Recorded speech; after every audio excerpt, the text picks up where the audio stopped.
Testing one, two, three. Hopefully you can hear me okay.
Yana just texted. So whenever you're ready, they're ready. We did the sound testing earlier, so we're good.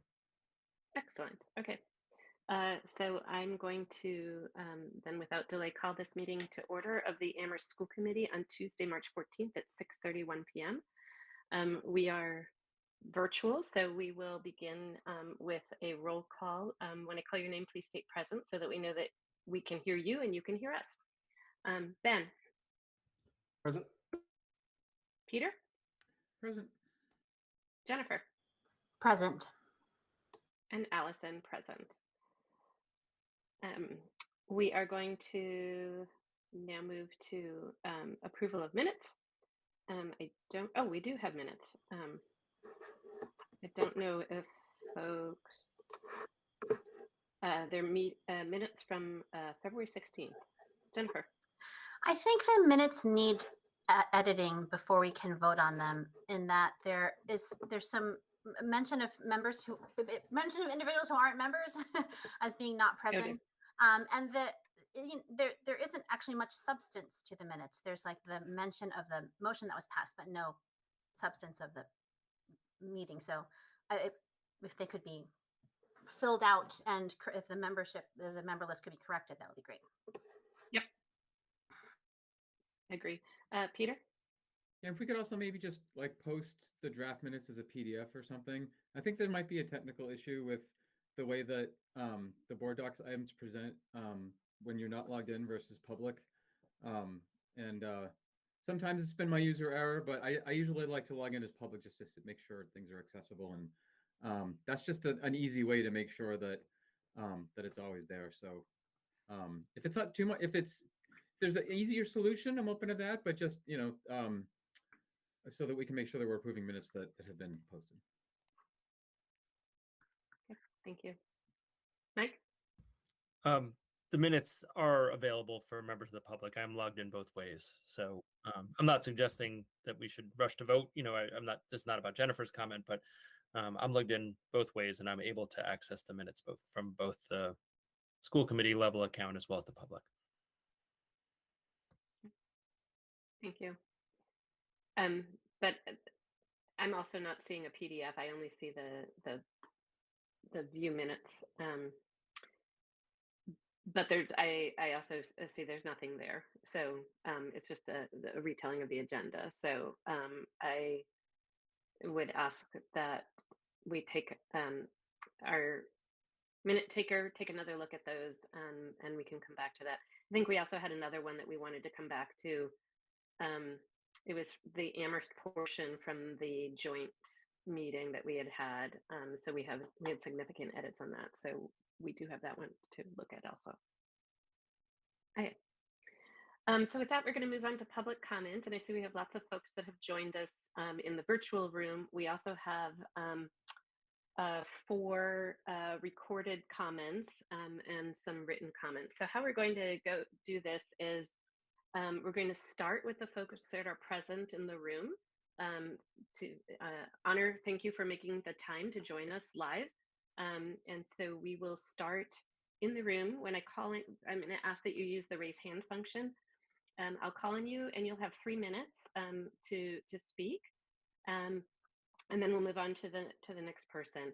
Once everybody who's in the room has had a chance to have an opportunity to speak, and we're if there's no other folks that are here that would like to speak, then I'll move to the recorded voicemail comments, assuming those are not from folks that are here in the room. So we won't have a double dipping on the public comments. So folks that will hear the recording, and then we'll look through the written comments.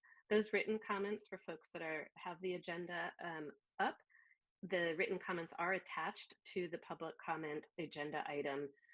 So if you'd like to read through those as you're listening to the others, you're welcome to do that. So with that, I'll open the floor to folks in the room. Please use the raise hand function and I'll call on you.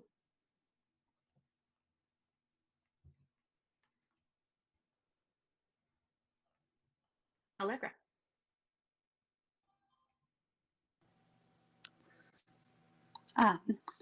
Hi, my name's Allegra Clark. I'm a Wildwood parent. I'm also a graduate of Amherst High School. And I am joining tonight to ask that the school committee vote no on the budget as presented. I know it's a tough time for everyone, and I hope that we can join in talking to the town and talking to our state reps to get more money for the budget this cycle. I also want to request that the school committee and the regional school committee return to negotiations with the union so that they can settle a contract for safe staffing and for livable wages. I think, especially just thinking about my son and how his education will be impacted if the budget goes forward as passed. One thing that sticks out is the para educators in the library and all the work that they do to help the librarians keep programming robust for our children. And there's a huge focus on equity and social justice within that programming, at least at Wildwood. I also just wanted to speak briefly about the regular para educator in his classroom and all of the extra things she has done for Wildwood. She brings her guitar once a week, and the two kindergarten classes join together and they have K5. That's their band.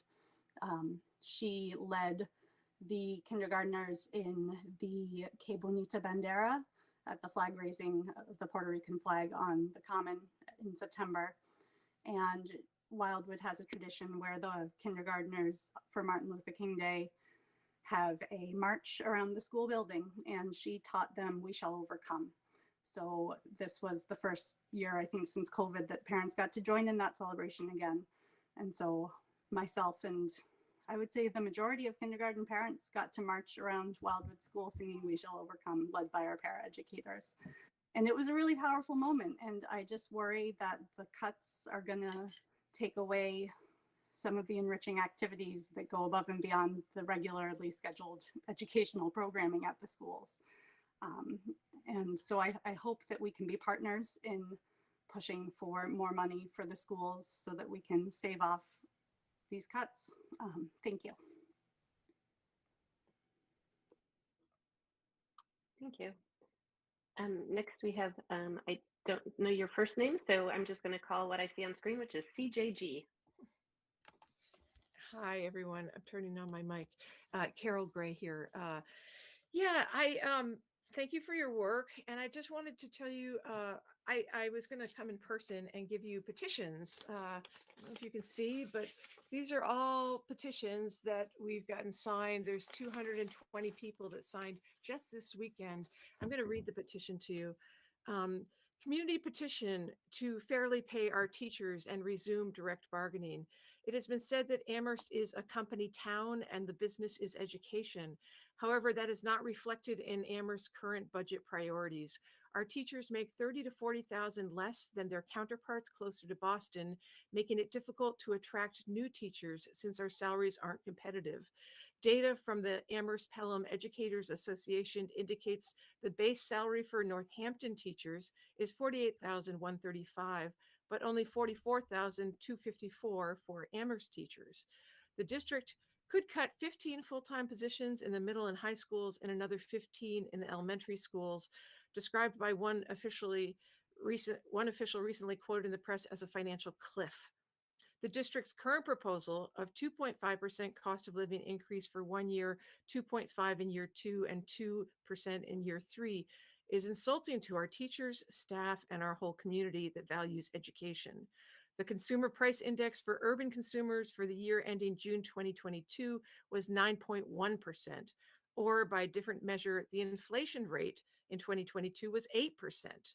The current inflation rate compared to last year is now 6.41%. Therefore, the district's proposed increase is actually a significant pay cut relative to inflation. According to press accounts, the district has refused to bargain directly with bargaining teams meeting in the past 8 months, allowing communications only through their lawyer, showing no respect for our teachers and staff and making meaningful progress very difficult. It is not the case that there are not adequate funds to meet the teacher's proposal. It is simply a matter of priorities. Amherst has more than 20 million in reserves. It is appalling that our teachers have been so pushed to the brink that they have voted overwhelmingly to go on work to rule.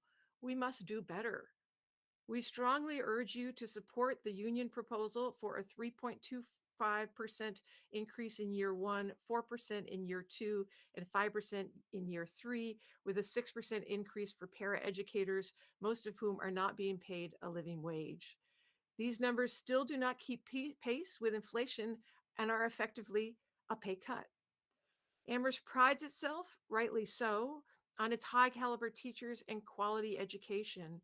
Providing fair compensation to our teachers and staff shows we care about the education of the next generation. There is no more precious resource in our community than our children's well being. Please agree to the teachers and staff's proposals and do so immediately. So, I don't know if you can see all this, but these are all petitions, 220 signatures. And when I read this petition at the musical over the weekend, Carol, I the need to audience stop you because cheered. you're out of time. Thank you. I apologize. Please, Thank when you. you get a chance, please email us a copy of that petition. Thank you. I'm going to hand deliver it because it's quite long, but I'll deliver it to the town clerk. I hope. Thank you. I hope that this means something.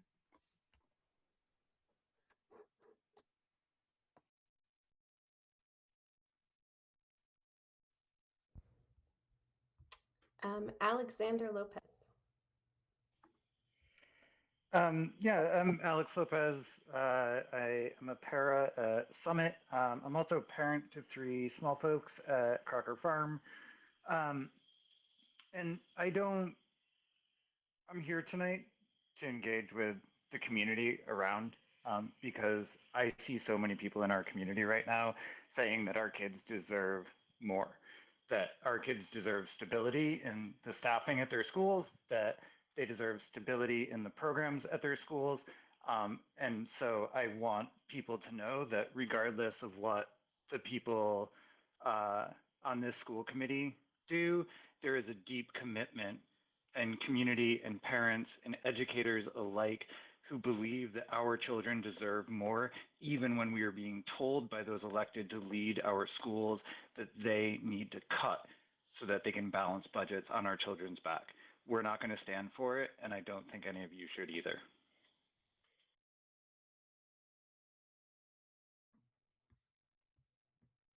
Thank you. Are there other comments? Olive. Hi, my name is Olive Barber. I'm a Pelham resident and a homeowner and the parent to a kindergarten student and a 3rd grader at Pelham Elementary School. Before having children, I was an educator for over 10 years. I'm writing because I'm embarrassed and saddened at how this town is treating the true backbone of our community, the teachers. Historically, this town has been known for their schools and their strong commitment to education. It's the main reason we decided to settle down here. If this chronic underfunding is allowed to continue, things will degrade. Teachers will burn out.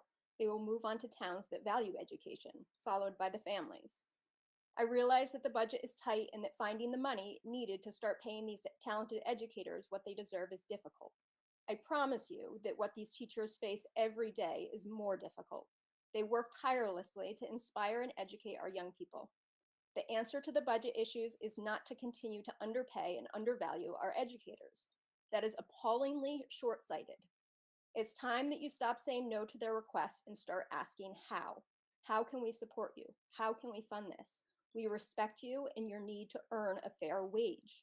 Stand up for our educators with us. Rather than giving up, get brave, get creative, and start communicating.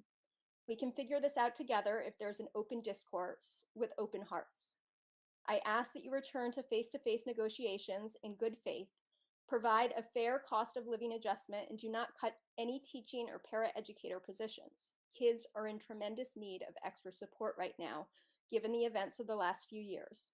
I urge the school committee to make a decision today that reflects our town values. Your vote reflects your values. I echo the APEA's call for increase in salaries. Further, I urge you to vote no to the proposed budget. The cuts outlined would be devastating and would deeply impact the quality of the education. This community is not giving up. We will continue to show up in numbers and with passion until this is made right. We are showing up for the educators and we're showing up for the kids. Are you?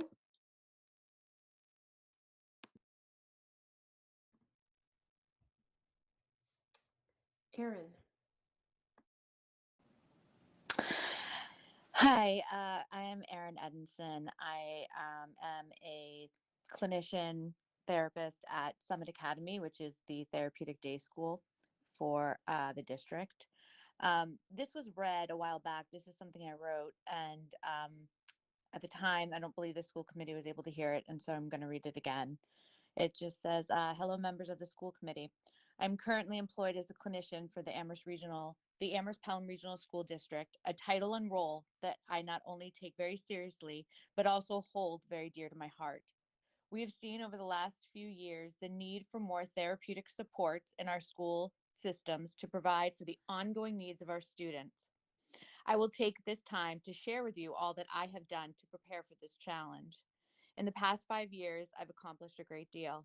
I received my master's in social work, a graduate certificate in child welfare, my school adjustment counselor's license through the Department of Education, and my license to become an LCSW. In addition to those degrees and licenses, I am also a certified child and adolescent trauma professional, as well as a court-appointed special advocate. I did all of these things while being a single parent and battling breast cancer. While most would agree that I have earned my right to receive a living wage, you, the school committee, have made it clear that you do not agree. Currently, my take-home wage is under $40,000 a year. And because of this, I'm left no choice but to work a second job. So in addition to working 40 plus hours a week for the district, I also work as a server with a catering company. During one of my weekend shifts, I found myself serving the parent of one of my students. I hope hearing this makes you feel half as embarrassed as I was, especially when they asked me why I was serving their food when I was a therapeutic professional to their child. I am currently working towards getting my LICSW, a license that is not paid for by the district, but one in which they benefit from greatly. I pay my outside supervisor $200 a month for 2 years in order to be able to sit for the LICSW exam. I hope you are able to see before you a community of people that have decided to dedicate their lives to the children of this very community, your children, not in the hopes of becoming rich, but with the hope that we can make this world a place where everyone's children feel seen, valued, and cared for, even when they clearly see that we are not afforded the same luxury.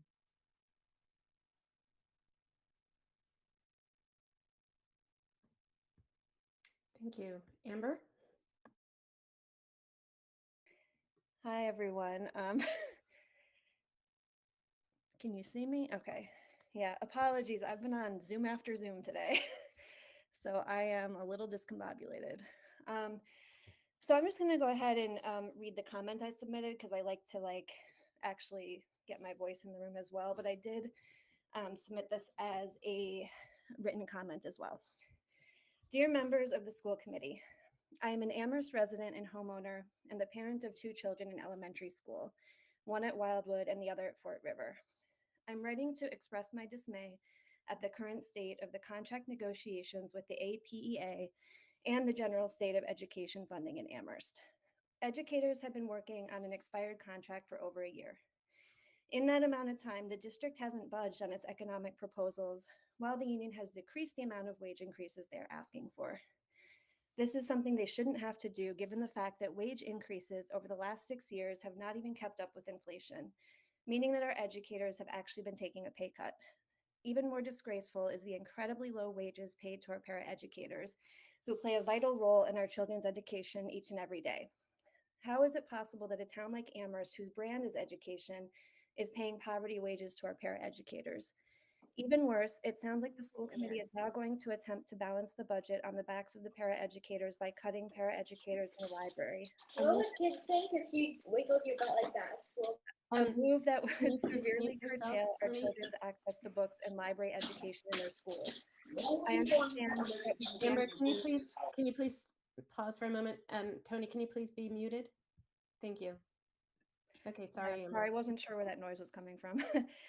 Even worse, it sounds like the school committee is now going to attempt to balance the budget on the backs of the paraeducators by cutting the paraeducators in the library, a move that would severely curtail our children's access to books and library education in our schools. I understand that we stand to lose a total of 15 positions this year. How many more cuts do we plan to make to the people that actually provide education to our students? It is stunning to me that the town can find the money for a multi-million-dollar library building, but not enough to adequately staff our schools. How ironic it will be to have a beautiful new elementary school building and not enough teachers to teach our children. Members of this committee or others may try to blame the situation on the lack of state funding or the lack of contributions from our local institutions of higher learning. For sure, we should all do everything we can to advocate for increased funding from those sources. But at its core, this assertion is an attempt to deflect attention from the fact that the budget priorities of our town, again, a town whose product is education, do not reflect the values we profess.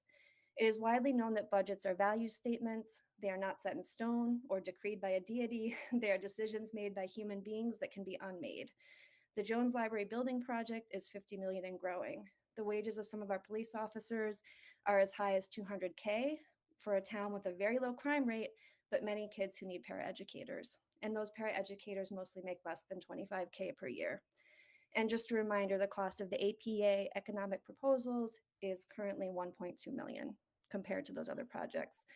I fully support the APA's call for the increases of 3.25% for 2022 to 2023, and then the subsequent 4 and 5% increases for the Unit A teachers and counselors and Unit B clerical staff, as well as a 6% increase for the next 3 years for Unit C paraeducators, who I understand, as we just heard, are extremely underpaid, embarrassingly underpaid. I also urge you to vote no to the proposed budget. The cuts outlined would be devastating and would deeply impact the quality of education. I thank you all again for your time and consideration. And just keep in mind that parents are watching. We'll be back. This is not the first or last time you'll hear from us. Thank you. Laura? Hi, I'm Laura Hunter. I am a parent of 2 middle school children, one in 7th and one in 8th. My children went through the Wildwood schools. I'm a homeowner in Amherst. My husband is a special education teacher in the middle school. And so I have very deep emotional ties to our educational system here. I did send in a comment. I'm not going to read it. I just wanted to reiterate everything Amber just said, everything everyone has said. I completely would sign a million petitions in blood if I needed to. But I do want to urge the school committee to really get back to the table with the APA. It feels like so counter to our values in Amherst that we can't have a real conversation. I also don't know who's paying for the mediators, and it's really troubling to me that someone is paying someone outside, whether it's the APA that has to pay, whether it's the school committee that has to pay, whether it's both entities that are paying. That's money that's being burned away and wasted and not spent on the educational system. I also agree with everything about the instability that is created when we cut positions, critical positions in the schools. And it's so much more costly in the long run to keep cycling through long-term subs. It creates such a burden on the staff, the educators, the administration, and of course, all of the students in the system. So I just want to really say, please, please, please go back to the table with them. Give them what they're asking for. We should be giving them more than what they're asking for, because I'm sure they're asking ultimately for very modest amounts. So thank you for your time. Thank you. And I'm just going to make a point of correction. The mediator is provided to our parties for this negotiation at no cost. So neither the school district nor the APEA is paying for the time or services of the state appointed mediator. Caitlin. Hi, thank you. I'm going to read my letter that I sent in earlier. Dear members of the school committee, I am an Amherst resident and homeowner and the parent of a first grade student at Fort River Elementary. I am writing to express my deep concern for the state of the contract negotiations with the APEA and the chronic underfunding of the Amherst schools. I ask that you return to face-to-face negotiations with the APEA in good faith, provide a fair cost of living adjustment, and do not cut any teaching or paraeducator positions. Amherst has long attracted top-tier educator talent because we are a town that values education. Parents are drawn to Amherst to raise their families because of the strong school system that is staffed by expert professional educators.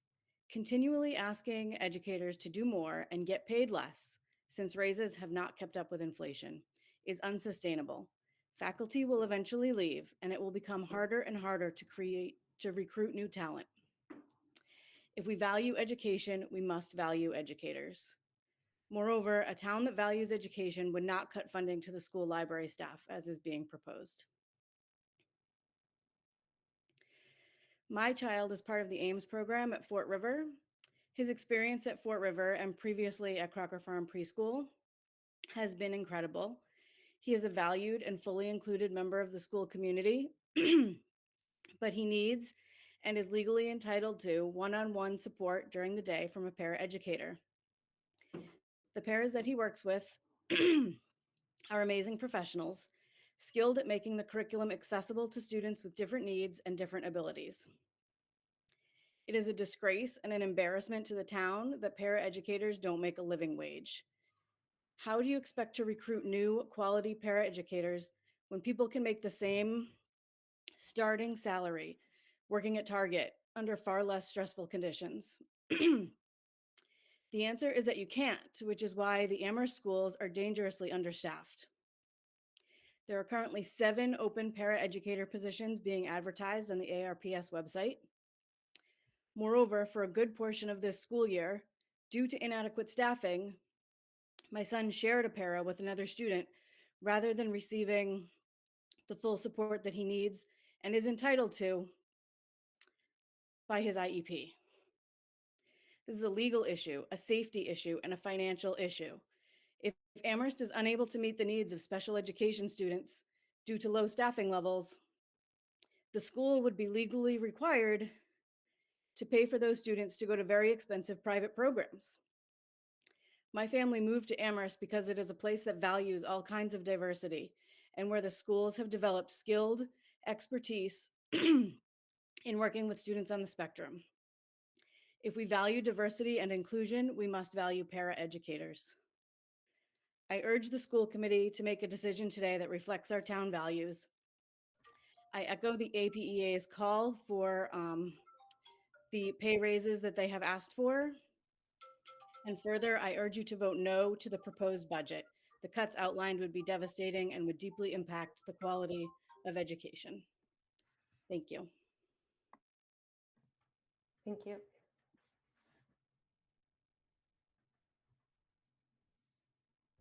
Are there others who would wish to speak?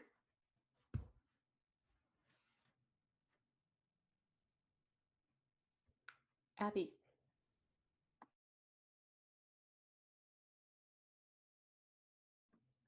Can you unmute yourself, Abby? Seriously, every time I do that. My name is Abigail Hobart. I'm a resident of Amherst, and I have a kindergartner at Pelham Elementary. I'm terrified right now, and I should have written stuff down, but I read some of the questions that Allison, you answered in the Gazette, and I just wanted to say, when I saw that the elementary school budget for the next level services is up 6.1%, and that was part of the reason that you have to make these budget cuts, is just, and I'm sure you guys have thought of this, but you don't have a choice on those on the costs going up. The only choice you have, it seems, is with the teachers. And if the teachers were services, you wouldn't have a choice. And I don't think that it should be a choice with the teachers either. That everything else can go up 6.1%, but that the teachers have to stay at the 2.5% doesn't seem fair. And it always seems like human capital is the one that has to make the sacrifices.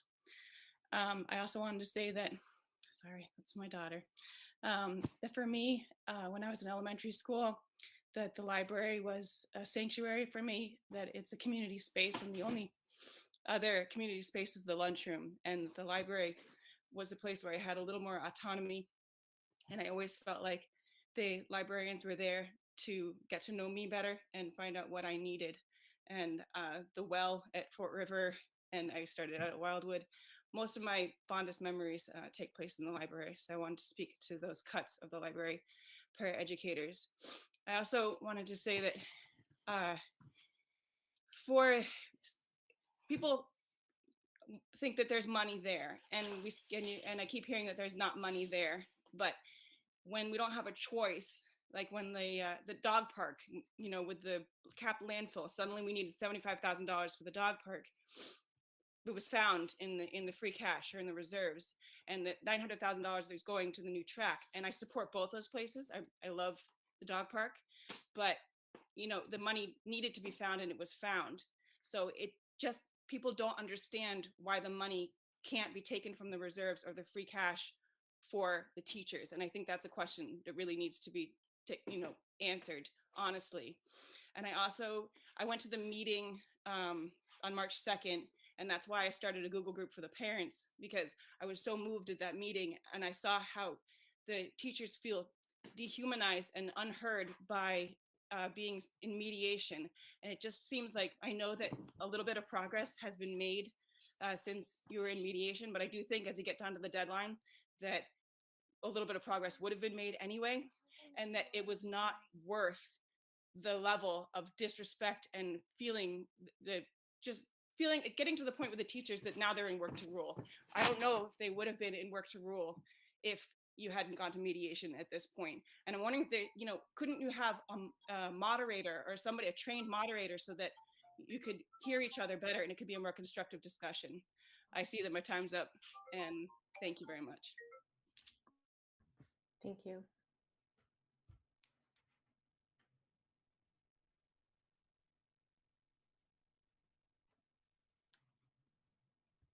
Is there anybody else present who would like to speak?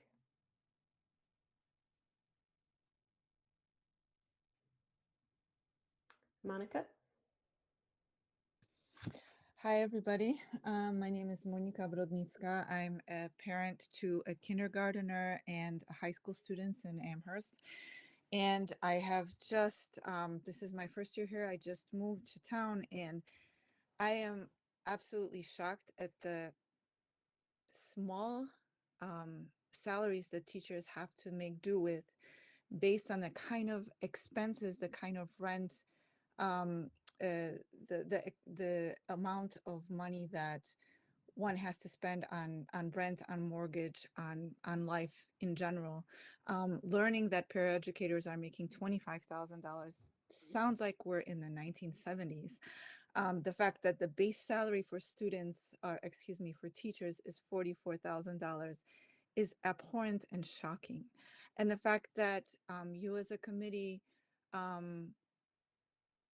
are continually rejecting the proposals of the teachers is really shocking to me as well.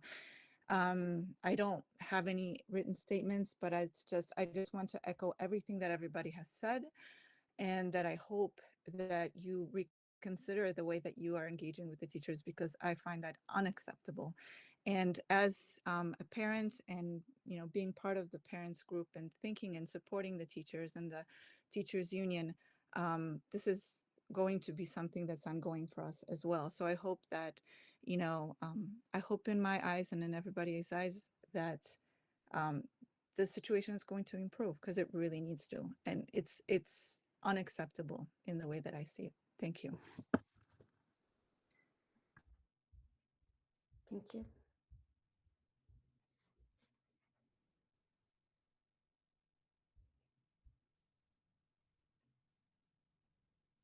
Would anybody else like to speak? Please raise your hand.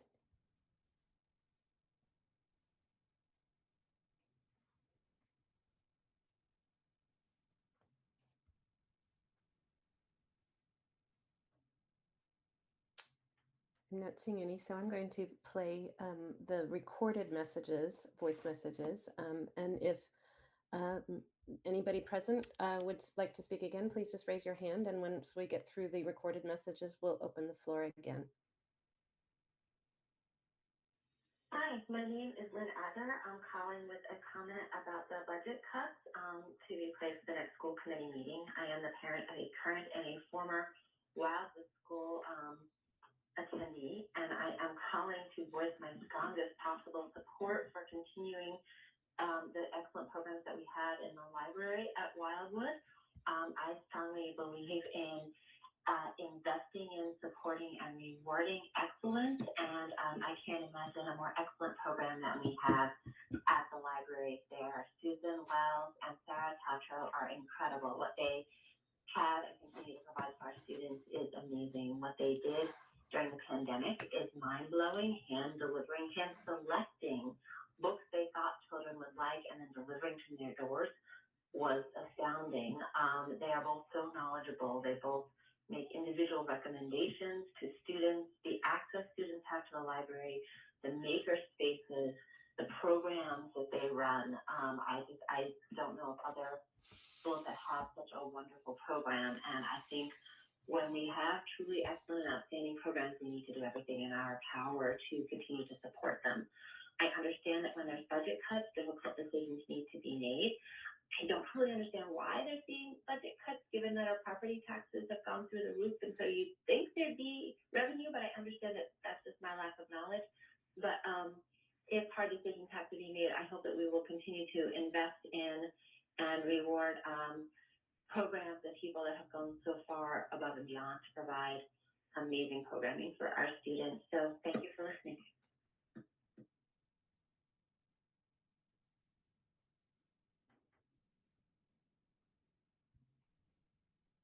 Sorry, I'm just switching to the voicemail messages. And Hello, I believe this is the public comment line for school committee meetings. My name is Casey Maloney. I live in Amherst. My children are 2.5 and 8 months old. We're zoned for Crocker Farm. I wanted to call and give my wholehearted support to the APEA and their request to return to in-person negotiations. And I also urge the school committee to go back to the town council and tell them we need to do better. Any positions in the school district is a tragedy, but cutting library paras and threatening the types of learning enrichment that makes kids love school can't be the only option. Even though my children are not yet school age, we were thrilled to move to this town because of the excellent public schools.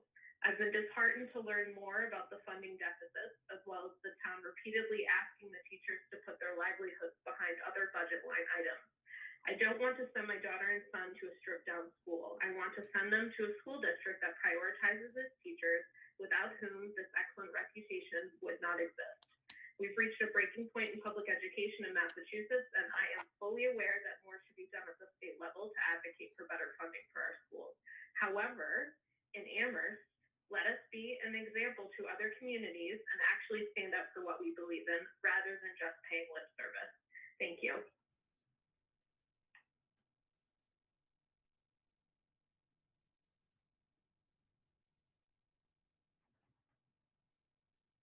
Hi, I'm leaving a message to be played at the school committee meeting tomorrow on March 14th.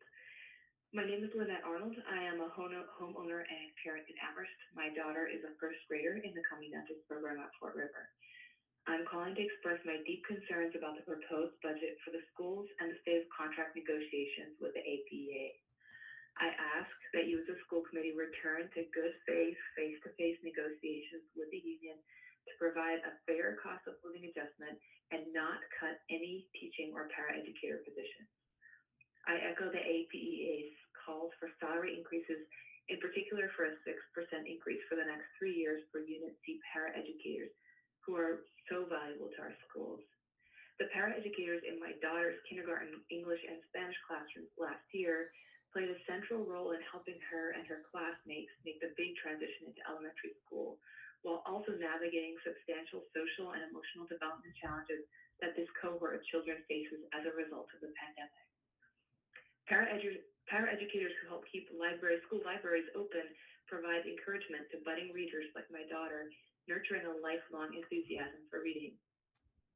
And paraeducators support students who learn in different ways, creating diverse classrooms that allow our children to learn early on skills for deep empathy, kindness, and respect, values that are seriously needed in our society today. I want to end by encouraging you and urging you to vote no on the proposed budget. The cuts outlined would be devastating and would deeply impact the quality of education for children in our community. Thanks for listening.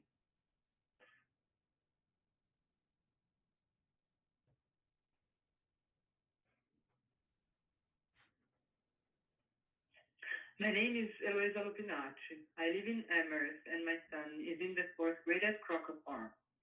He's an ESL student and is in the math intervention program with Miss Williams.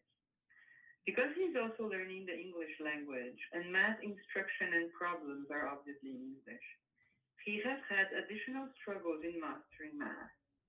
But thanks to the math intervention teacher, he's not just catching up, he's starting to keep up with the work and expectations. Having the math intervention program is not only an academic resource, it's an important mode of inclusion for non-native speakers. But he's not the only one struggling.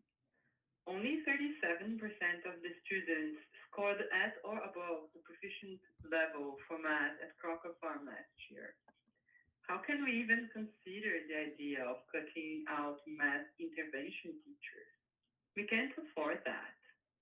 I believe we should pay our teachers and educators much better. But I want to focus my message on this. Cutting out essential services relating to inclusion and development. And here I include not only the math intervention teacher, but also the special education teachers and the para-educators that are in the budget reduction list, is not a discussion. Teachers hold the academic future of our kids. In a town that revolves around academic life, it's not acceptable that we mistreat the teachers that are building the basis of our kids' academic life.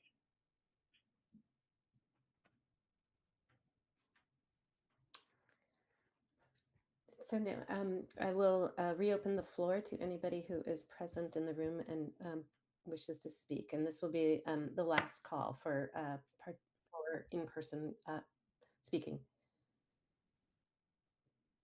I believe, Aaron, that you've already spoken. So I'm going to pause and see if there's other folks that would like to speak.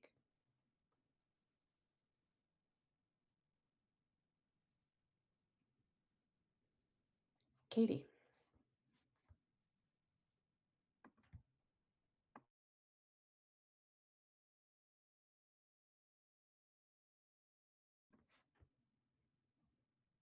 Katie, I'm not sure if you're trying to speak, but you need to. Can you hear me? Oh, now we hear you. Thank you. Okay. Hi. Thanks for being here tonight, everyone. And my name is Katie Veach. I'm an Amherst resident, a homeowner, and a parent of a first grader at Pelham Elementary, with another young child who will grow into the school system in a couple more years. The teachers at Pelham are amazing and so loving. They always go above and beyond. My child's teacher is responsive and kind and makes an individual relationship with each child. And the paras, of course, are the support that we all need. And the classroom wouldn't run the way it does without them. That said, you know, we're all people, and I see you all and school committee members, and your job is not easy. You are parents, as we are, and while I don't know you personally, I imagine you are also educators. And you got yourself into this position on the school committee because you wanted to help. I'm sure of it. You saw something that needed change, and you stepped into this role to make that happen. You wanted to make things better. Now, the teachers, paras, children, and families in this community need you to step into that role and fight for us. You are in a position to fight. Our teachers shouldn't have to fight for this. You have the power to be the liaison between the teachers in the town and maybe the state and help us here. You have the opportunity to find the funding, to find the solutions. Please help us. Do this for our teachers, for our paraeducators, for our children, and for our town. Please vote no on the proposed budget and return to bargaining with the APEA. I echo the APEA's call for a 3.25% increase for the 2022-23 school year and subsequent 4% and 5% increases for Unit A teachers and counselors and Unit B clerical staff, as well as a 6% increase for the next 3 years for Unit C paraeducators. Further, I urge you to vote no, once again, to the proposed budget. The cuts outlined would be devastating and would deeply impact the quality of education. Thank you.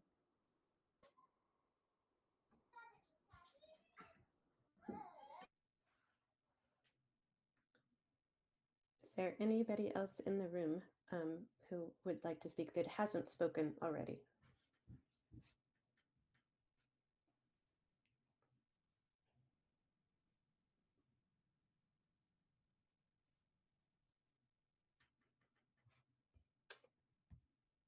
So I'm going to state that this is the last call, one more chance. If you have not spoken yet and would like to speak, please raise your hand.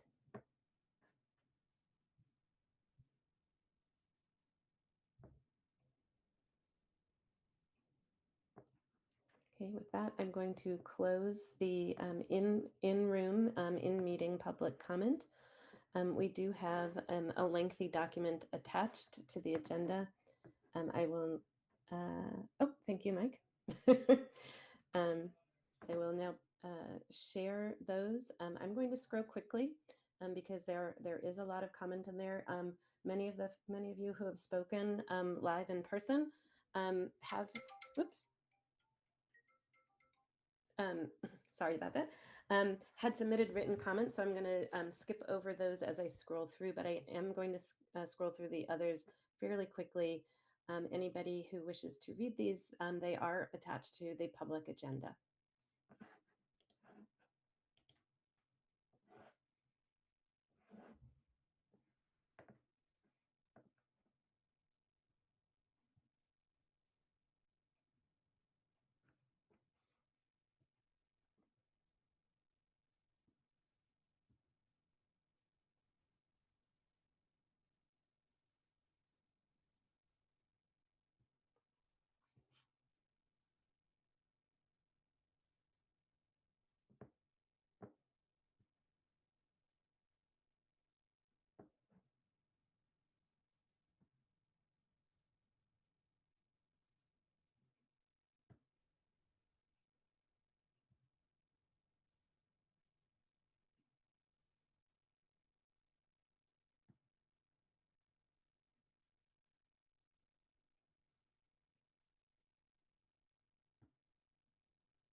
So as I've mentioned, the full document is attached to the agenda item. So feel free to grab that and read through those more slowly than I just scrolled through them.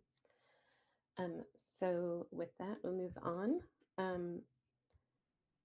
Thank you, everybody, for joining us this evening. And so we'll move on to superintendent's update. So turn that over to you, Mike. Thank you. Thanks, Allison. And I'll be relatively brief. We were planning to have a kindergarten registration / orientation night tonight. Given the weather forecast, we decided to shift that back 2 weeks. We'll put that, it's been put out in email. We'll get another notice out in the bulletin. We had one prior to be 2 weeks from now, the 28th, I think at 5:45 in the Croc Farm Cafetorium for anyone who's interested, both resident students of any of our schools in Amherst or potential school choice families, and the principals and myself and other folks will be there to chat about that and comment on days. So we're sort of unfortunate to have to change that, but we thought it was the right thing to do, especially given that choice families may be coming from other communities that have significantly more snow than us. Second thing I want to mention is I was fortunate a couple weeks or last week perhaps to go to there's a number of building project forums.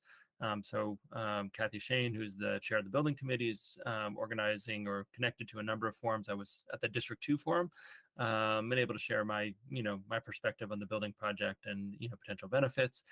There's a number of other ones coming up. I'll try to get that list from Kathy and get it out to the school committee members. But if there's any interest in participating or attending those from members of the school committee as well as the public, they're certainly welcome to. We're getting to be at prime time for that project and the potential to move forward with it. So just wanted to let folks know that there's lots of information sessions and different town councilors and different precincts and districts and those sorts of things. The third thing I want to mention is that I want to thank the staff at Wildwood. We had a particularly challenging student health emergency recently, and just all the staff involved got together and stepped up in a really, truly stressful moment. And we talk about, the kind of these moments that have large implications, and this was high on the list of my time in this role. And so I just want to, I'm not going to, because of confidentiality, mention names, but we've communicated in other ways about that privately, but just really compliment the staff for stepping forward and again, particularly stressful moment, and being, doing the things that we need to do to keep both one student but all students safe every day. So I just wanted to share that. And the last one is actually kind of a fun one. Preschool staff members wanted to work with students in particular on walking in and walking back from the playground, and they made just a fabulous video that I want to share, just a little bit of celebration of the work of our educators at Crocker Farm Preschool. So let's see if I can do this. If the sound doesn't come through, I'll figure out a different way to share it, but they gave me permission to share it in this meeting tonight. So let me see if I can do this.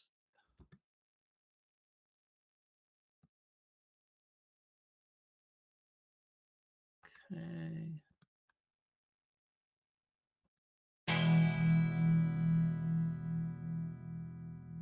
Come on, friends, it's time to walk. Caminando, I am walking, caminando to the room. Caminando, I am walking, caminando with my friends. We can march, stomp, stomp, stomp. We can jump, hop, hop, hop. We can dance, cha, cha, cha. Caminando, we are walking, caminando, so can you!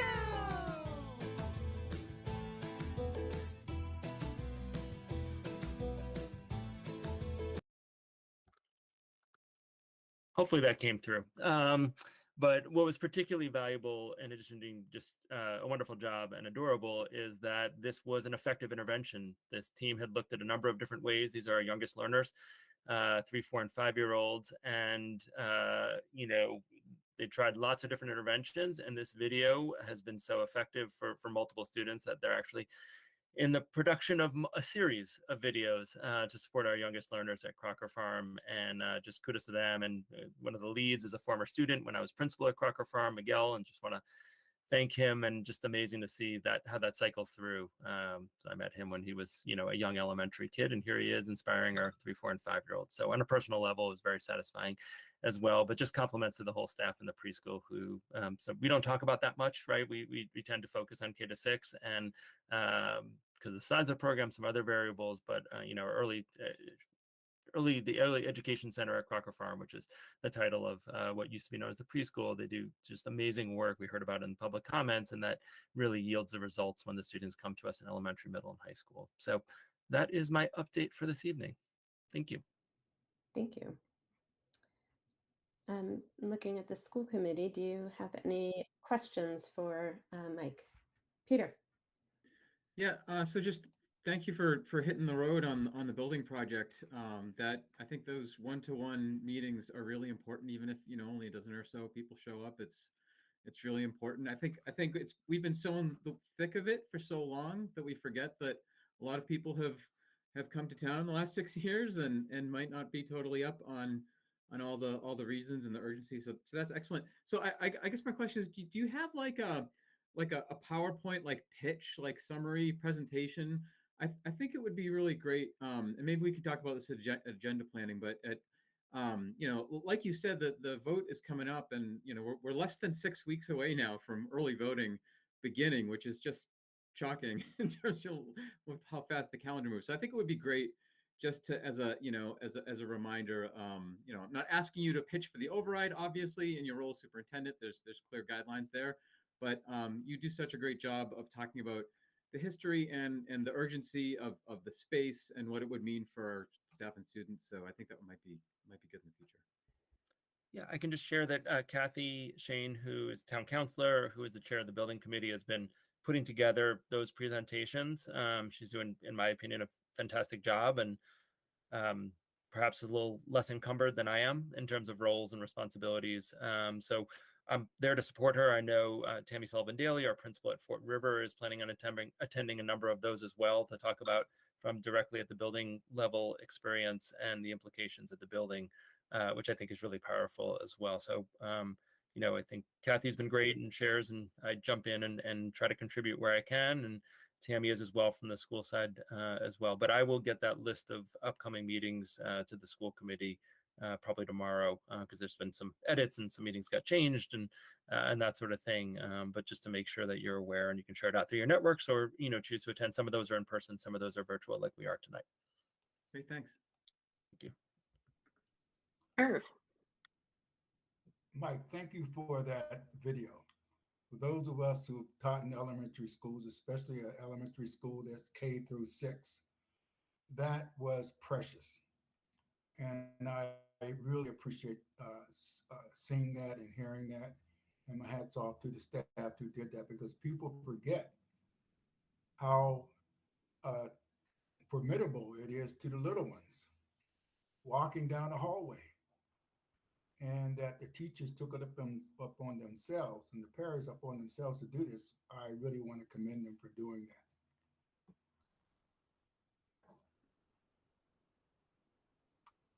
that. Any other questions for Mike?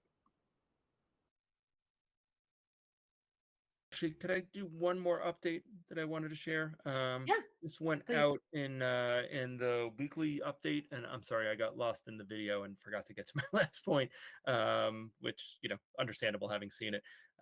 So recently there's an award that's been set up for AFSCME members, for people who are working custodian facilities, named after Ron Bohanowitz, who's was our longtime both town and schools facility director, who has since passed.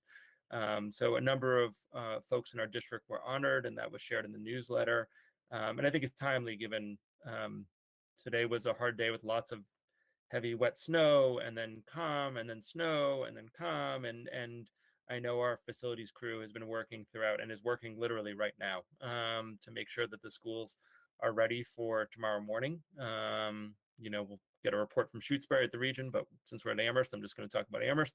Feel pretty confident about our having school at a normal start time tomorrow, but that's thanks to the town DPW, but also a lot of the same folks who are in our buildings. And so when there's a snow day, it's not a snow day for everyone. And some of us, like me, I'm fortunate that most of my snow day activities end up on virtual calls like I'm on today. but for some people, snow day activities, they're in the snow. And so I just really want to thank all the facilities folks. I'm thrilled that we have a new kind of regular pathway to acknowledge and celebrate them through this kind of award structure. But today is not a unique day. We live in New England. We have lots of cruddy weather throughout the winter, and it sometimes goes unnoticed. And I just want to make sure that this was a good opportunity. We have a now formal structure for it, but just also wanted to make sure I said it out loud here today. Great, thank you. I see a hand raised from the community, and I just want to remind folks that the public participation, public comment period is over. During the regular business meeting of the school committee, we don't accept public comment throughout the meeting, but at the beginning. So you're welcome to stay and share comments for our next meeting via email or voicemail or text. From the school committee members, are there any other questions for Mike? Seeing none, move on to the chair's update. And I noted in the agenda that I'll be giving an update on the status of negotiations. And before I do, I want to just remind ourselves, the Amherst School Committee is the elected body governing the elementary schools. We all serve on also another committee, the Regional School Committee, that is for the regional secondary schools. That committee is the negotiating agent on behalf of both the Amherst schools and the Pelham Elementary School, with the various unions representing staff within our 3 districts. So this update that I'm giving is from the Regional School Committee. It is not sort of business of the Amherst School Committee. So I just want to, I'll also be talking, giving sort of contexting that a little bit in the conversations, not just the conversations that we just heard from public comment, but also the discussion and hopefully vote tonight that we're about to have. This is a really, really difficult budget and some really, really challenging and painful decisions that are in front of us. And I just want to acknowledge that. We heard that from all of you that are in the room and others in public comment. This is not easy. And it's compounded because we also have the difficult contract negotiations going on. They've been going on for more than a year. I want to say 14 months to be exact. And so I want to sort of recount some of the history of that and sort of the progress and things that have happened there. The school committee the regional school committee chose to seek mediation last June after 7 months of face-to-face negotiations failed to bring any progress. We met 6 times in January and February of 2022, face-to-face, in interest-based bargaining sessions, which is a collaborative approach that relies on consensus building to reach agreement. The APEA chose not to continue with that IBB, or interest-based bargaining, and so we transitioned to traditional bargaining, also face-to-face. We met together throughout March, April, May, and June and failed to make any progress. The school committee sought the help of a mediator in late June. The state appointed the mediator in the summer, and our joint mediation sessions began in September. As I mentioned earlier, the state provides mediation services to districts at no cost. There's an application fee of couple $100, but beyond that, we do not pay for the time. Obviously, our taxpayers are funding that for mediators across the state. Importantly, since we've only met 4 times since October 12th, the school committee negotiating team, the regional school committee negotiating team, requested many more meeting dates in November, December, January, and February, but the APEA team has not been willing to meet any more frequently. We've made more progress in mediation than we were able to make in the many months of bargaining without the help of a mediator, reaching tentative agreements on some non-compensation related items and seeing some movement on compensation related items. For example, before mediation, the APEA was asking for around $15 million in total compensation increases just in the current year, FY23. Since mediation, the union has reduced its total ask to around $2 million for this year. That's $1.2 million in COLAs, plus other compensation changes that total around $800,000.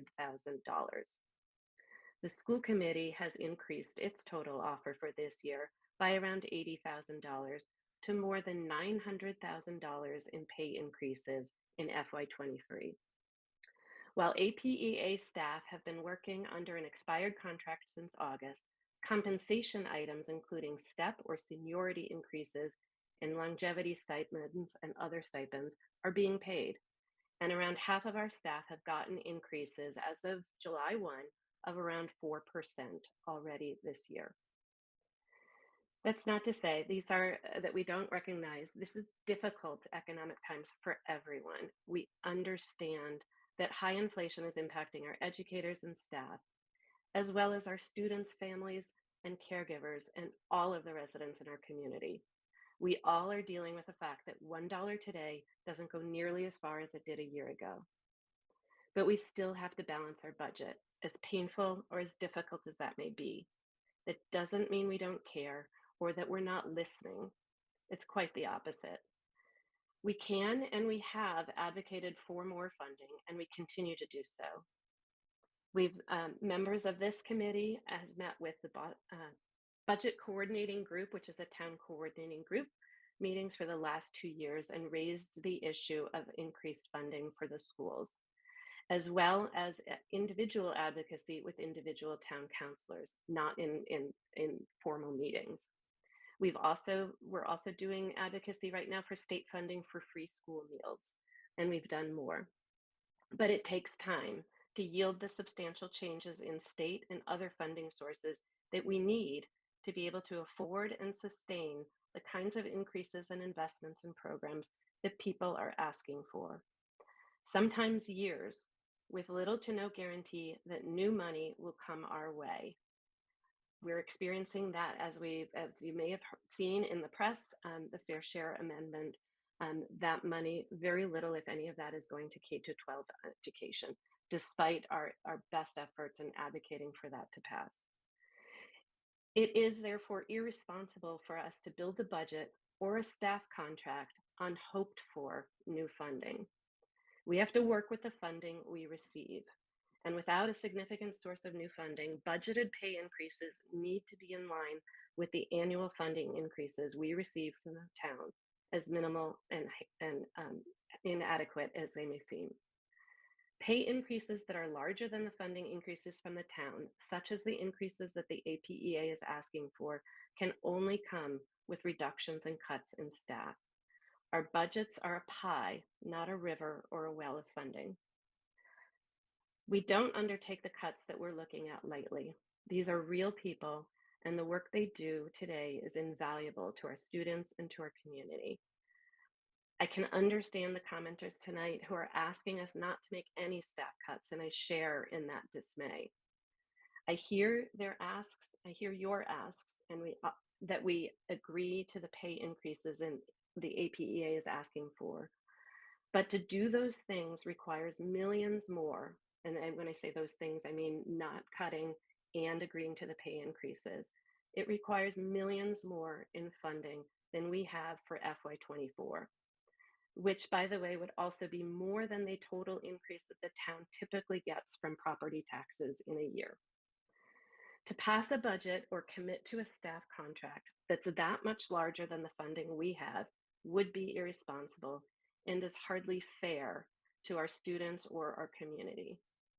It is right to be upset about the state of funding for our public schools.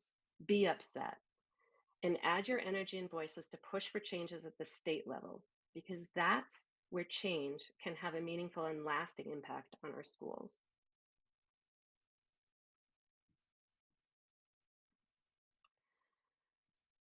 With that, I'm going to open the floor to the school committee for any school committee updates or announcements.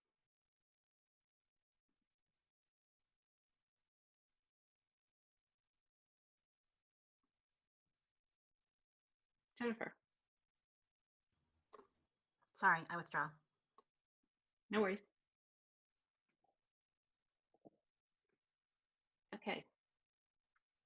With that, we'll move on to new and continuing business. And our first item is our FY24 budget vote. There's a couple things attached to this agenda. I think my chair's update was provided a lead-in and set up for this discussion. But the budget document that's attached is revised from what we were looking at our budget hearing and our prior meeting a month ago. So what that reflects is the news, the information that we received from the town, so from the town finance director, that based on the governor's budget release that said there was a little bit more in additional funding from the state in Chapter 70 funds, as well as new projections on other funding sources, and I think a lower cost of retirement assessment. The combination of those two things enabled the town to provide an additional 0.5% growth versus FY23 for all town departments. So our prior look, we were looking at an increase of 2.5% in our appropriations from the town. This budget now is looking at a 3% increase from the town. So I'll also tee up, because I think part of the discussion, there's two proposed motions in our agenda. One was included at the outset. One was added today, proposed motion version 2. And what this is based on the comments that the town, so that additional 0.5% in funding or operating budget that the town finance director was proposing totals approximately $354,000. And so this proposed motion version 2 is suggesting that and sort of supporting an advocacy that the town council appropriate all of that 300 odd increase, $1,000 increase to Amherst and Amherst Regional Public Schools. So that's the explanation of those two motions there. So I'll stop speaking and I'll look to Doug and Mike if for any additional comments. I think you did a good job explaining things. Doug, I don't know if you have anything else to add, but I don't actually. I don't either. Okay. Thanks, Allison. Good. Questions? Irv. Doug, I mean, I'm trying to process what Allison just said in terms of requesting that the town council allocate that full increase to us. I thought that was automatic to all departments, that increase would be forthcoming.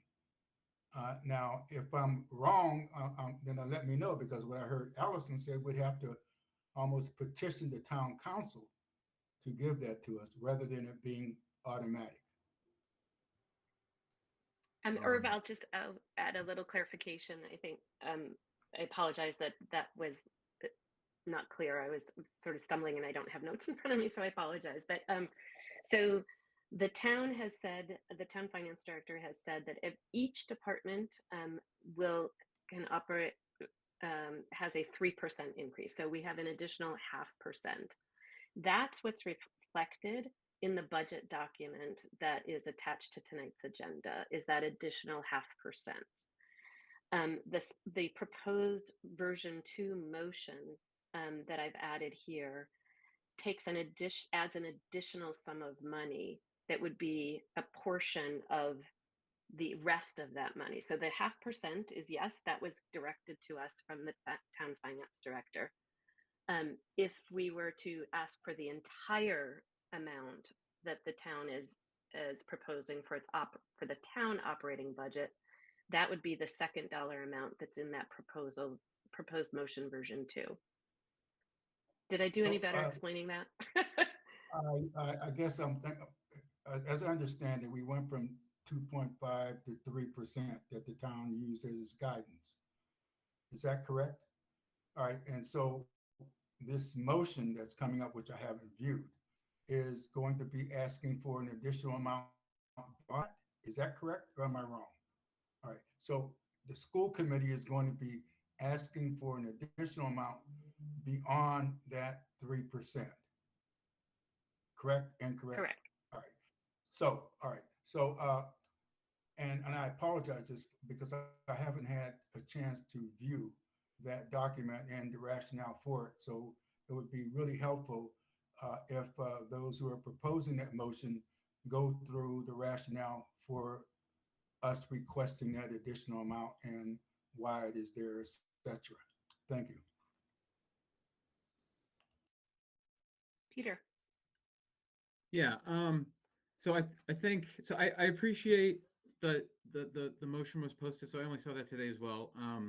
Although I did the math myself, trying to get to the same conclusion and arrived at almost the exact same number. So I think I know what you're talking about. So just to sum up, because I think as we go through this, there's two things. One is, what's the total budget amount are we voting, or do we want to propose? That is, and two is what, if any, changes do we want to make to the adds and cuts. So in the motion, in the second motion added, there's some commentary there on what should be added and cut. So in terms of the first thing, the way I understand it is that the budget doc we're looking at now, the main one that Doug has posted, um, is reflective of the updated guidance from the town, as you've just said. So it's not the 2.5% guidance anymore; it's the 3% guidance to the schools, which results, as Doug has highlighted in the contingencies line, another, again, if my math is correct, $125,889. So 126K. Um, if if we were to ask for the rest of the town's budget increase to also go to the schools, and for it to be proportionately given to the elementary schools and the regional schools, then that additional money for Amherst would be, by my math, 84,000 and change, which is reflective of the total in this new budget.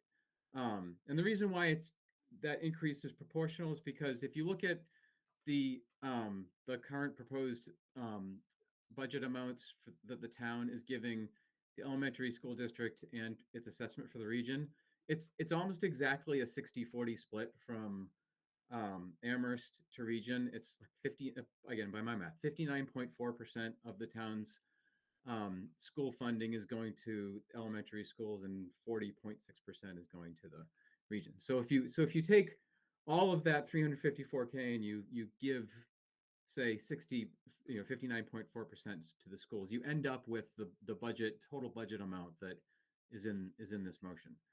I happen to arrive at that at the same point. So that's essentially what I understand, that the first kind of thing we have to decide. And I'll just say, for my 2 cents, I feel like that we should propose that. I feel like I feel like the thing that we need to model on school committee in terms of advocating for funding is we should be very sensitive to and understanding of the guidance that our towns give us, because they're doing the best they can to support the schools and all other town services under intense fiscal pressures, not all of which are under their control. And at the same time, we have a responsibility to advocate for what we feel the schools need, while acknowledging those fiscal constraints. So while on the one hand, I would feel irresponsible, similar to what Allison was just saying, to propose a budget that is many millions of dollars above what the towns are telling us they can afford, I also don't feel it's inappropriate for us to get an understanding of what the town's fiscal constraints are, and then to propose a budget amount. And that's what we did last year. We made a lot of effort to try and get 50,000 above guidance. Town council ultimately said no, but I don't think there was anything wrong with that process. With that, that's healthy. That's healthy debate, I think. And so I think to propose more than what is the straight guidance, which works out to another 84K on our budget, which is, I think, a pretty modest ask, I think is appropriate. The second thing we have to talk about is, okay, well, what do we do with that money, right? Do we put it in contingency? Do we reduce some of the staff FTE as noted here? But I just wanted to get that on the table. This is my understanding of where these numbers are coming from, And also, in my opinion, I do support that general idea of let's ask for what amounts to 84K above what is the 3% guidance. Jennifer. So I'm feeling like I'm in favor of version 2, but I just want to be clear, and I want to maybe ask maybe the obvious question, which is the second part of motion 2 says change the staff reductions. So instead of cutting 4 classroom teachers, we'd only cut 2, and instead of cutting 10 paraeducators, we'd only cut 7. So does that difference of 3 paraeducators mean that the 3 library paraeducators would not be cut? That's my question.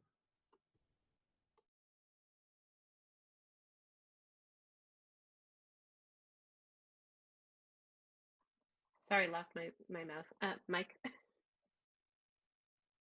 Sure. So I'm seeing this today for the first time, Jennifer. So much like you, so it's a little hard for me to give a definitive yes/no. I think also with the reduction in paraeducators we're making more generally in special ed and regular ed, we're going to be really tight, and we don't know what students come into the district and exactly what staffing will look like for next year. So I'm having a hard time 12 hours after having seen it.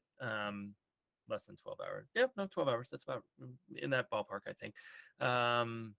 To give you a definitive yes, no. I mean, I definitely want to acknowledge the public feedback that we've received through public comment and other mechanisms about library paraeducators. But, you know, when we have students with IEPs that call for directed paraeducator support, which we also heard public comment on, that's a legal requirement. So, you know, I think tentatively we would look to do that in terms of library paraeducators based on the public feedback. But we are running with the budget cuts we're making on other paraeducator positions. We're running tighter than we have in the past. And that's why I'm having a hard time fully committing to it, because we haven't had time to process this information. So again, it's not because I'm trying to be vague or confusing. It's the same reason that Irv raised his question, which is, you know, trying to make sense of this right now is hard to commit 100% to.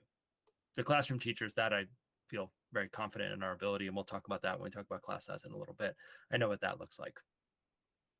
Thank you. But even, I think I just want to say, even for those, we're reducing 4 classrooms. We will go back to the drawing board and say which classes are in most dire need, you know, which class sizes would be allowed, because there's, you know, 2 at Crocker Farm, 2 at Wildwood. I can't tell you right now exactly what that'll be, and that'll depend somewhat on enrollment in the next couple of months, but it's, you know, we haven't had time to bring our team together to process this and do that analysis. So I'm sorry to be long-winded, but I just wanted to explain why I can't give you a one-word answer. Peter. Actually, wait, let me, Irv, sorry. Irv was next. Mike, I really appreciate what you just said, because I'm behind the curve in relationship to looking at this budget in detail. When I started it today, there was a lot of missing pieces that I didn't have because I have a lot of questions, especially in relationship to the cuts to classroom teachers and paras, etc., as opposed to other parts of the budget. But one of the things that I really understand very clearly is that the town is under stress budget-wise. And just some symptoms of that. You know, when you look back at the town and you look at what has happened in the last year and take in terms of tax liens on the town that the town has to go try to collect, those are actual people out there who can't pay their taxes. Actual people. That's a sign of this town under stress. And then there are those older residents out there who are now under stress because they're on fixed incomes and having to struggle with how to go about paying taxes versus other things. And I'm only saying this as a background and a backdrop to what we are considering here. And that there are a lot of people in this town who think that there's an endless supply of money that is available to fund everything. And that's just not so. The schools are just one of these beacons in which people can say, look at and say, well, we got all these kids, you should take care of them, we should do everything possible. And I say yes. When you bring a child in the world, you are responsible for them all the way through. And we as citizens of Amherst owe them everything, everything in terms of what we can do for them. So where I come down on all these budget cuts is I am at heart a former classroom teacher, administrator, etc. And I know that when cuts come, I want them to be what the philosophy of this school committee has been for years, furthest from the classroom. I want to see cuts furthest from the classroom first and then come down. I do not wish to see them otherwise. Mike, did you want to respond? You're muted, but I'm reading the body language. Hand, but not the other thing. Sorry. I'm out of touch, or out of practice, I should say, with virtual school committee meetings. My apologies. I can wait after Peter. It's more of a process piece than a direct response to Irv. Thanks. Peter? Yeah, so one little other point as I'm scurrying in Excel over here on the left. So so to ask for that 84K above what the updated 3% guidance is ends up being another 0.31% on our budget. So it's asking for a 3.31% increase versus a 3. So that's another framing that I think frames it as a fairly modest request. In terms of what we do, I mean, Jennifer asked the perfect question, the one we should be discussing, especially if a majority of us are on board with wanting to ask for this extra funding. What we do with it is not an easy question, fiscally and educationally. So, so Doug in the default here for 126K has that in contingency. And my understanding of contingency, and Mike and Doug, please correct me if I'm wrong, is that like it's for contingent expenses primarily because we don't know what's going to happen with our union contracts, right? We still have multiple contracts open. And if we get the same level of funding or near the same level of funding that the town is telling us they're going to give us, and we significantly increase staff salaries, that's going to mean cut positions. And so I certainly hope that's not the case. I don't want to cut any more positions than we already have to under this budget. But like Allison talked about the fixed pie, it's a zero-sum game. More than 80% of our budget is staff. That's where the money goes. More than 60% of the town's overall budget is to the schools. So do the math there. About half of the town's budget goes to staff salary and benefits. And so which is the way it should be, but I'm just pointing it out because we don't know where the increases are going to settle.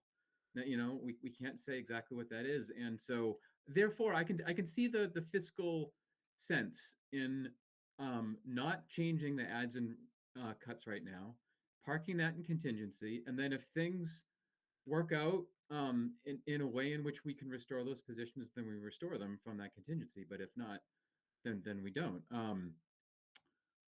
I am inclined not to go down that road. I am inclined to restore these positions now. I understand that it's a risk, and that they may have to be cut later when our contracts settle. But I feel like with the impact that our students are already going to be experiencing from the reduced staffing and services, we need to do what we can, particularly next year as the ESSER funds run out and we're trying to further manage other difficult years after that. Which I guess brings me to my main question to Mike, which is, Mike, I know you're not advocating for extra money on the budget, but if we had 210,000 or so, which is what the increase we're proposing over the 2.5%, where in your view do you see the most impact? For example, at the cost estimates on the cuts, the two classroom teachers is 130, and so that leaves about 80 to reduce paras. Is that reasonable to restore 3 para jobs? Um, or is it more urgent to restore 3 classroom teachers? I do remember from multiple topics this year that we are experiencing declining enrollment. We are shifting the number of classrooms from building to building in a realignment there. And so I understand some of this is enrollment based. And so I could see the wisdom in doing restoring only 2 classroom positions and then using the rest of the funds to restore paras. But I'd like to hear your perspective on what the impact of those relative restorations might be. Yeah. So I think a couple things. One thing that I would just add to the context is that we're planning to use 560 some odd $1,000 of one, literally one, the last bit of one-time funds in this budget, which creates a huge hole for FY25, right? And so I think that's just another thing to keep in mind. Our school choice is not balanced. We're spending more than we're taking in. So I'm going to answer your question, but I also think it's important to have the additional context that we try to not think of budgets as one-year budgets, because when we do, we end up we have a deficit the year after, and people say, where did that come from? So I'm going to say publicly now, we're going to have a really significant deficit in FY25. Sans some really miraculous funding change locally or statewide. I wouldn't expect federally to have much of an impact. So that is in my mind to answer your question. And we have kids who are struggling, like from the impact of schools being closed, the pandemic, lots of other factors, right? Both things are true.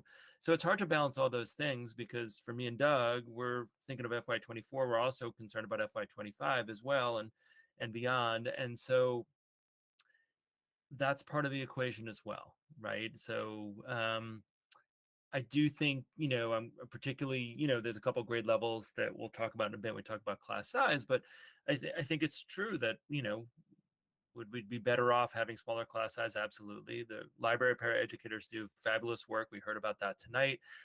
I also want to highlight the comment someone made about math intervention. So we have, you'll hear an update in the next couple meetings about how the new math program's going. The short answer is really well. We're seeing lots of progress, lots of growth for students in the way that we wanted to. And would that be happening without those positions? Hard to say, right? And I think that those positions are quieter for the public because many students don't experience them, right? It's not like someone where it's your 4th grade teacher and now all the 4th graders have a 4th grade teacher. This smaller subset of kids, but when we think about equity and who we want to be and our who we're dedicated to supporting, those position and a half have made a huge difference and a huge impact on how students have acquired their curriculum. So it's not an easy one to answer. I think in short order, the way it's been framed here in terms of having 2 classroom teachers, 3 paraeducators is certainly reasonable. And I think, we have a lot of really where my comment was going to go was back to Allison, or I could do it, or anyone could do it, I suppose, to like, what are the implications of the vote tonight? Because I think it's really important for people to realize that when a school committee votes a budget, wherever it lands, what happens after that? It's not the end of the process, in other words. So, Allison, I know if you wanted, or if any school committee members wanted to take that in terms of where that vote goes, and that there's more votes to come from other bodies. But I just think it might reset the conversation a bit if we kind of all have a shared understanding of what happens after, however the school committee votes tonight, what happens after that vote. Yeah, and I'll do my best. And Doug or Mike step in to, if I. But so if when we vote our budget, we submit it. We, the district, submits it then to the town manager. The town manager then compiles all of the budgets and prepares a town-wide budget that he presents to the town council for their review. Before the town council votes on it, it is sent down to their finance committee, and there's a review, and I don't know if it's a vote of endorsement or how that works before then it returns back to the town council. In the event that were we to vote a budget like we did a year ago that was higher than what the guidance we were given from the town, What happens then is the town manager is required to notify the town council that there is that well, the town manager can choose to take our budget and include that, or he can choose to write his own budget that sticks with the guidance and uses that and sort of apportions that extra 0.5% the way he deems fit. If he accepts our budget and sort of uses that as the consolidated town budget, then that's the budget that gets presented to town council and finance committee. If he does not, then he is required to present both budgets to the town council, and then both of those budgets are reviewed by both his town budget and separately the school committee budget is reviewed by the finance committee. This is the process that played out last year because we had voted what 50,000. We had so many discussions last time. It was 30,000, 50,000, but we voted a budget that was higher, slightly higher than the guidance that we were provided. And so that would be the approach that follows. So just as a reminder for folks new to this process or listening from home, the school committee it has the authority to pass a budget that it deems fit for the needs of our district and our schools, and that that can get folded into the town budget or not. But the school committee is not required necessarily to follow the guidance from the town. We're seeing that actually played out in districts in other municipalities around the state. You know, that school committees are passing budgets that are actually significantly larger than the guidance that they're being given from their municipal governments. Nowhere near to the tune of the $84,000 that we're proposing to do here. So it's not that it's never been done. We've done it before in Amherst, and it's being done as we speak around the state because so many districts around the state are facing similar deep deficits, and many of them much bigger than the ones that we're facing in our district. So I think I covered that. I don't know if there was anything that I missed, Doug or Mike. I think Doug does have a relevant comment. I don't mean to skip him in line, but I think it's a technical thing, but it's an important one. So actually, I will say this: what you said about the sort of process was right on the mark. So one of the things I wanted to point out a little bit of, and this is a bit of a confusing thing with regard to our budget and how we presented it so far, is that if you were to go with the 26,911, 462, that's the total budget, which is before we take out the $894,000 in cuts. So if you're looking for the amount that would be appropriated from the town of Amherst, and you're looking to take what they gave us plus 84,000, it would be, I will put that in the chat. I think what I'll do, just because I wouldn't want to do it. So that's a little distinction that I want to draw as far as what the town's going to appropriate for the budget. Thank you. A slightly different number. Like I said, I'll put it in the chat. And then Mike, if you after Jennifer and Irv speak, if you can let me share my screen, I'll share the motion with the updated numbers on the screen so folks can see it. Jennifer. I am actually prepared to make a motion, but I want to wait for Doug's number. So Mike, if you can let me share, then I'll type as Doug puts it in the chat. Should be all set.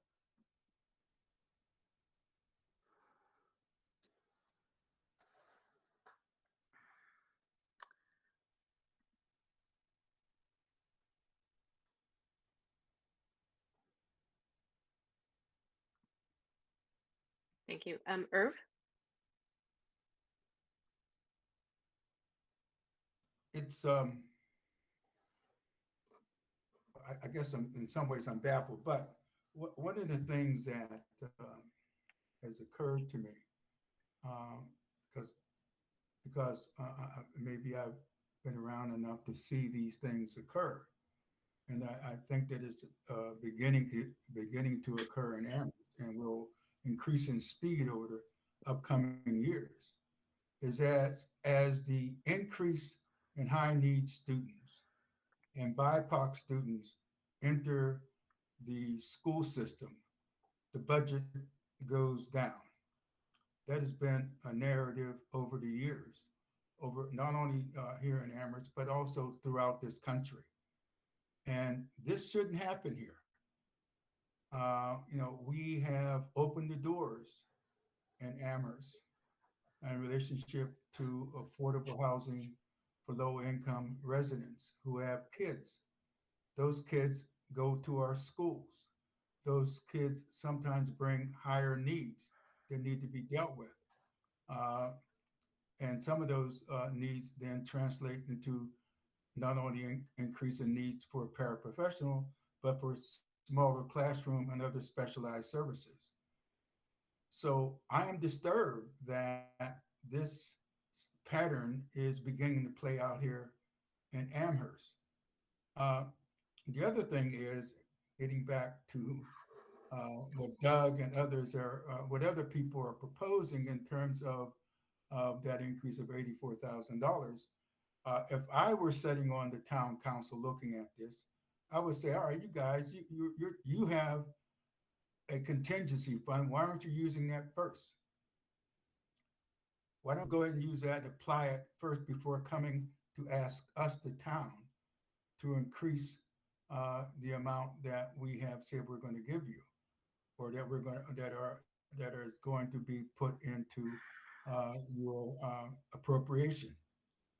So I think, and I think that would be a very fair question uh, that needs to be answered by us. Why are we going to ask the town for that when we really, when we look at our contingency in other areas in the budget, we have it. So we need to be prepared to answer that question.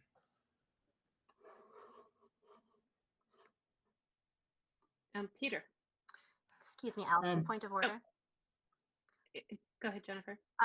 You called on me before Irv and I didn't get to speak. Oh, sorry. Yes, go ahead. Thank you. Thank you. Thank you.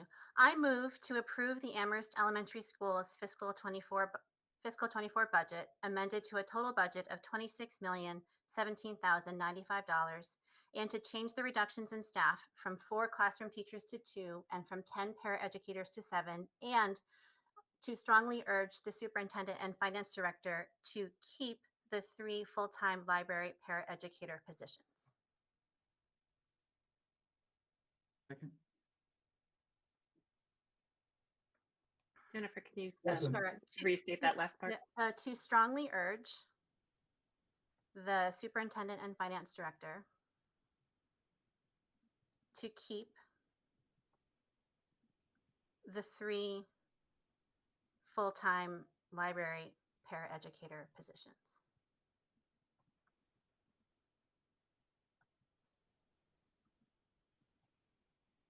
Thank you. Is there a second? Second. Moved by Jennifer and seconded by Peter. Is there further discussion? Just could I speak to the motion? Yep. Thanks. It seems like from what I've heard, some of us, many of us are on board with the idea of asking for the full amount of the increased funding from the town. I've heard people say that we could stick with the cuts that were proposed, and then if things turn out better with various variables such as our contract negotiations and the needs of our special education students, that we can then restore the library paraeducator or restore the positions that were cut. But that doesn't help the people, the real people within positions who get cut. It doesn't help them if we cut the positions and then restore them. That these are real people's lives and positions that we're dealing with. I know we all know that, and so that's why the previous budget, but without the added funds, was a risk. We were making a little bit of a leap of faith. This budget is also going to be a risk and a little bit of a leap of faith. I don't think we're in any worse position now with this this motion than we were before the idea was proposed to request the additional funds. Thank you. Peter? Yeah, so I support the motion except for the last additional phrase. So first of all, yeah, so for the reasons previously stated, I feel like it's more than reasonable for the school committee to ask for the additional $84,000. And based on Mike's feedback several minutes ago about the impact to students from the classroom teachers and from the paracuts, I feel like the best use we can make of this additional 210 odd thousand is to reduce both of those, or rather to restore some of both of those. I do think that we have to start making some enrollment-based classroom teacher reductions. I think that choice will just be forced upon us next year in FY25. I mean, when the superintendent a year in advance of a budget vote is saying we're going to have a really significant deficit in FY25, that ought to make everyone sit up and take notice. Mike is not in the habit of saying those things cavalierly. But but that's why I feel like instead of just pouring it all into classroom teachers, we can parse some of it out to reducing the para educators. The reason why I don't support the last phrase that is added here isn't because I don't value the support and service of our library para educators as a number of people have expressed tonight. And I'm sure everybody here values the services and the support the library para educators provide, but I also value the support and service that the other 7 paras provide in a number of different areas. And I feel like, you know, paraeducator support is a dynamic resource that needs to be strategically applied where it's needed most. In other words, that is a resource that I feel like the superintendent over the course of the school year should be able to have the freedom to direct as he sees fit. And so I don't want to put the thumb on the scale for that these 3 paras positions are somehow more valuable than the other 7 para positions. I appreciate the input and feedback that we've gotten in public comment for it, but that does not, to me, indicate that there is not equal, you know, student service value for those other positions. Irv? Would someone do the math for me and maybe others? What is the difference between what is proposed in this motion in terms and compared to the 3% guidance? The difference The is difference? $84,000 or So 0.3 or 0.31% as calculated by Peter. All right, so this is what Peter was talking about. All right, so this is the $84,000. Correct. And that $84,000, as I'm looking at this thing, would change the reduction in staff from 4 classroom teachers to 2, and from 10 paraprofessionals to 7. This will allow that to happen or not allow it to happen? No, the total change versus the budget that's presented in our agenda is the $84,000. But it's a total increase of $210,000 versus what we had looked at a month originally when we had the budget hearings. When we looked at that budget, the reductions in staff included 4 classroom teachers and 10 paraeducators. The document that's attached to tonight's agenda suggests not making any changes to the reductions in staff and instead moving that, I'm forgetting the number, I can't do this math, 210 minus 84. So the original 3%, putting that additional money into contingency. And I think as Peter and Mike may have explained, part of that is because we have so many uncertainties going into this budget. The thought was, and I like how Jennifer phrased it, is the risk, right? So there's a risk because of so many uncertainties with all of our multiple staff contracts that are not yet settled. That contingency holds some of that it's contingency for a lot of those, as well as other unforeseen changes that happen during any school budget year. Students move in, students move out, changes in needs during the course of the year. So the proposal had been to put all of that in extra 0.5% into contingencies. That's what's in our agenda. What we're proposing here is twofold, and add that $84,000 to that number and preserve some of these classroom teachers and paraeducator positions that we had looked at the last meeting. So it's not using up that full amount, but it's also more than that $84,000.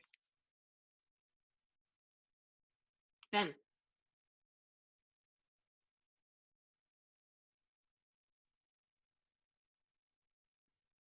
Can you unmute yourself, Ben? It's probably helpful if you can hear me. All right, so I kind of have a little bit of discomfort also with the add-on at the end, except I think differently. So I have a couple points here, and I apologize for being one track on this, but like I kind of see the words strongly urge as giving wiggle room. So like this doesn't necessarily, like Jennifer was speaking to the fact that like these are actual people we're talking about, right? And that doesn't necessarily feel like a certainty.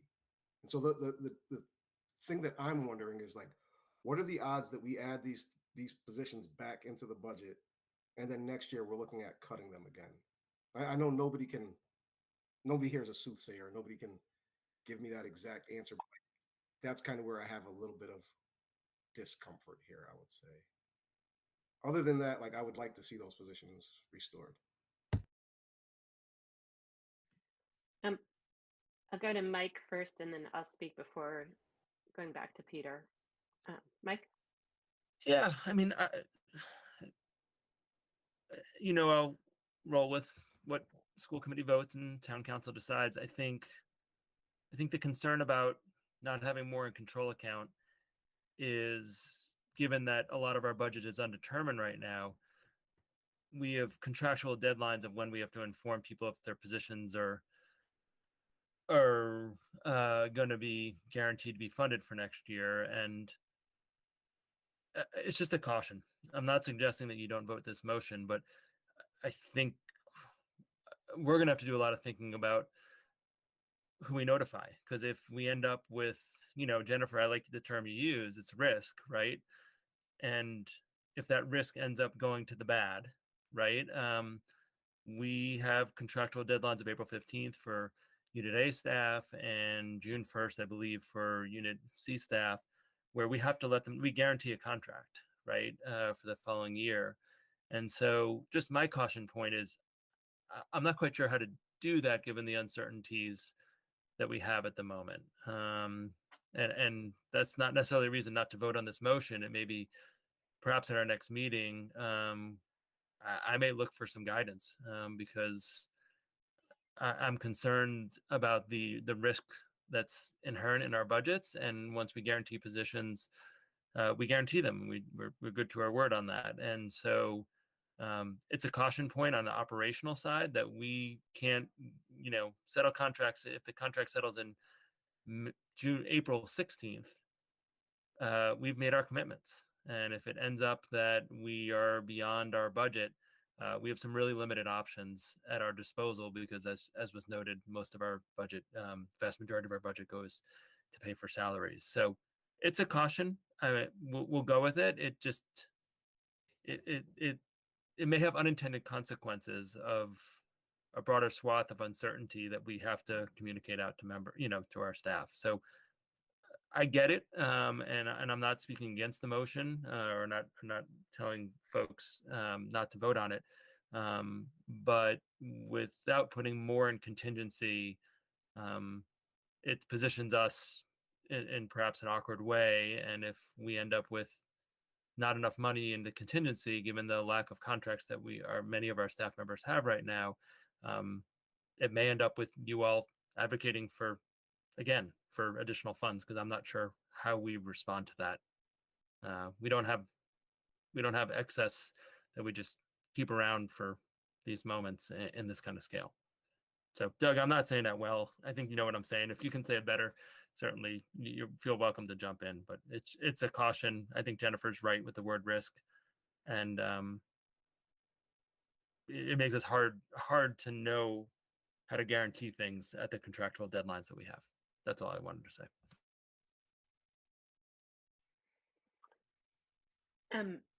Yeah, I think so. Before going, I think Peter, you were next, but I just want to sort of voice my um, support for this motion, not up until that last phrase about urging for the specific to the library paraeducators. And I want to be clear. It's I think similar to how Peter expressed it. It's not that I don't value the library paraeducators, and that's not that I am not hearing and understanding how valuable and important these people are in the lives of some of our students that we've heard from their families tonight. That can be said about all of the 10 paraeducators and classroom teachers, I'm sure. So for every child every student for whom the library paraeducator is a reason why they go to school and enjoy going to school, I'm sure there's another paraeducator that's not a library paraeducator that does the same thing for another handful of students. So in my mind, I'm not placing more or less value on any one of these paraeducators. I just want to be clear, all of these positions are important. All of these positions are invaluable to the state of our current schools, and none of these cuts are made without pain and impact on some students' lives. So I think I want to make the suggestion that we preserve some of these positions with some of this additional funding that we're getting from the town, and that we're asking from the town. Which specific positions my preference would be to leave that up to the school building administration and the superintendent and your team to decide where is the need the most, and where is sort of preserving a particular position going to have maybe a more important impact. And I shouldn't even phrase it that way, because that's exactly against what I just said. But I think these are hard choices, and I don't want to.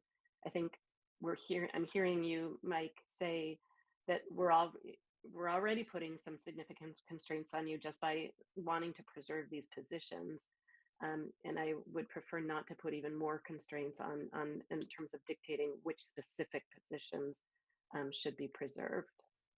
And I'm also hearing and understanding you'll have to make that decision sooner than later. You don't have as much time as we might imagine to make that kind of a decision.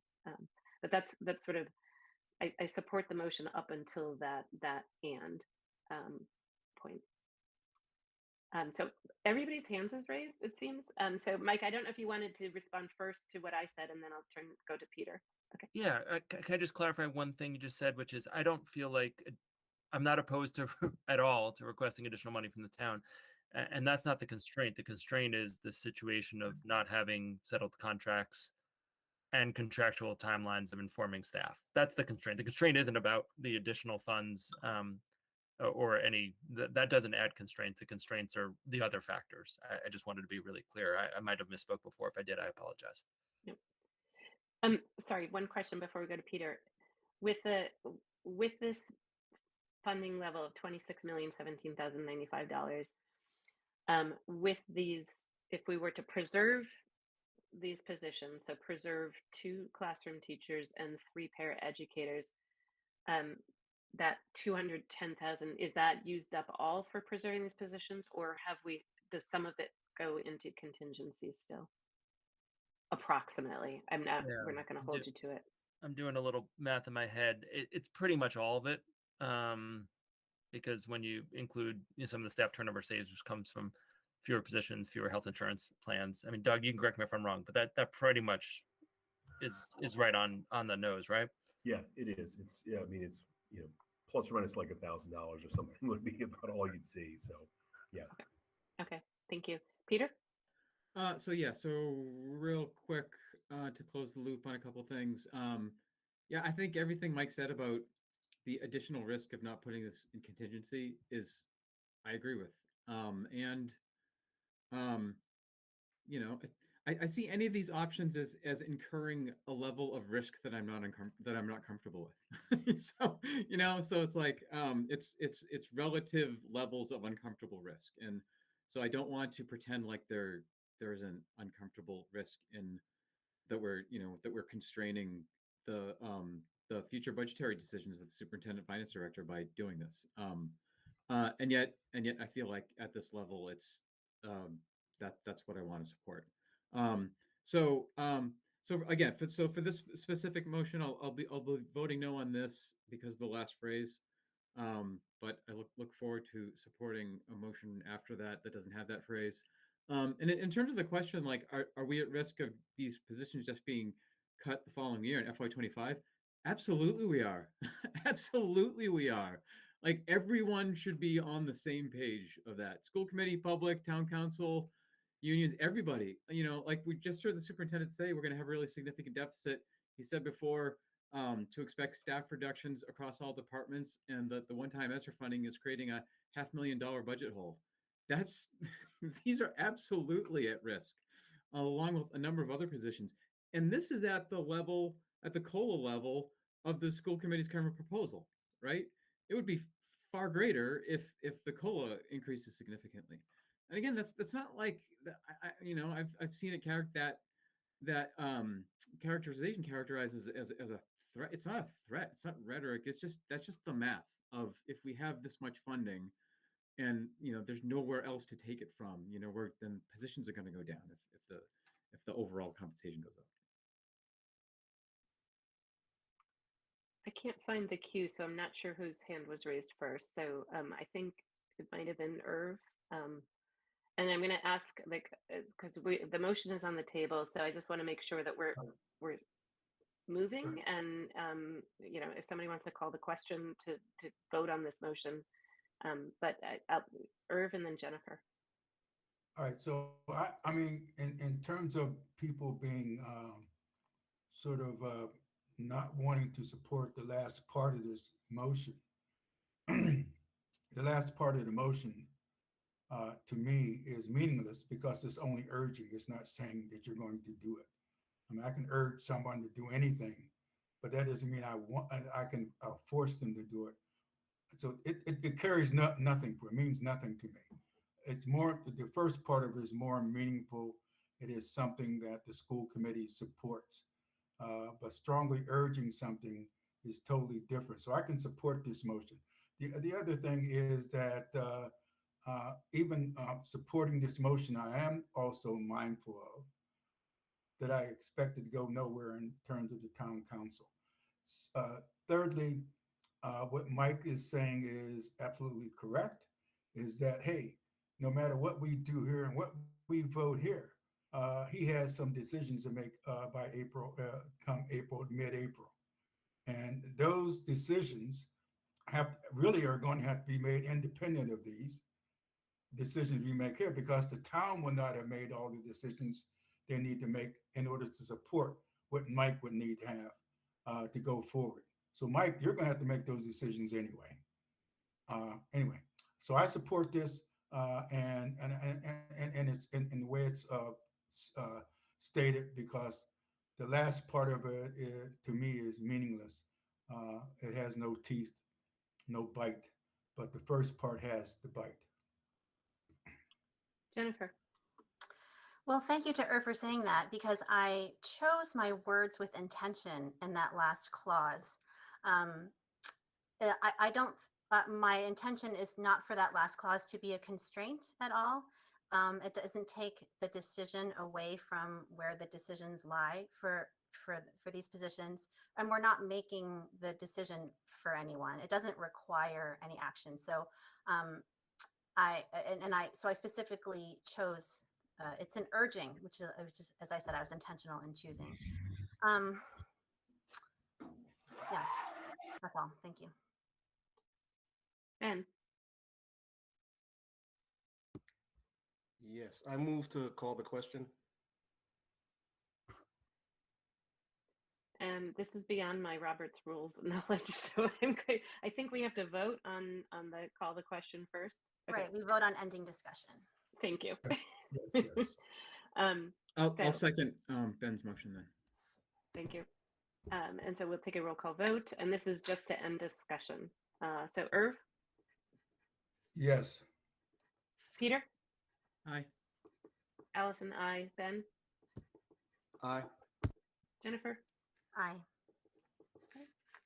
So discussion is now closed, and so now we move to the motion that's on the table, and that has been moved and seconded already. So with that, we're voting on the motion that is on your screen. Jennifer? Yes. Ben? Yes. Peter? No. Irv? Yes. And Allison, no. The motion passes 3-2.